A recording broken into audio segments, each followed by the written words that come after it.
Patiala is recognized for its forts, museums, and historical sites, as well as its beautiful constructions and architecture from bygone eras. Patiala's district is adorned with Sikh palace architecture, which is distinguished by its unique beauty and elegance. The Qila Mubarak is a popular tourist destination for both travelers and locals. The Qila is an impressive example of Sikh buildings that serve as a reminder of the area's magnificent history. This 18th century palace is in the heart of the city. The Qila flourished during the period of Baba Ala Singh. It is considered to have been built in the 1763 with the foundation stone put in 1754. Maharaja Amar Singh, Baba Ala Singh's grandson, completed the palace in 1763. The main entrance to the Qila complex has side walls with small shops selling a range of things including hand-woven fabrics, sandals and other local items. An Akhand Jyoti is being burned in the oldest area of the Qila. It is said to have been taken from Himachal Pradesh Jwalaji. It is reported that this Jyoti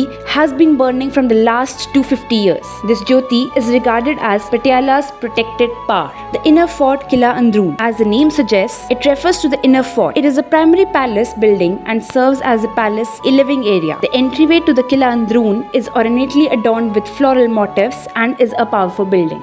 The only method to enter the palace is via Qila Dwar. It is composed of the red stone. Yadvinder Singh, father of Captain Amrinder Singh, handed over the Qila Mubarak to the Indian government. As a result, the Qila remained abandoned for an extended length of time. Despite its reputation for royal beauty, it receives very few tourists. It is reported that the part of Qila could be transformed into a hotel and might again known for its scenic beauty.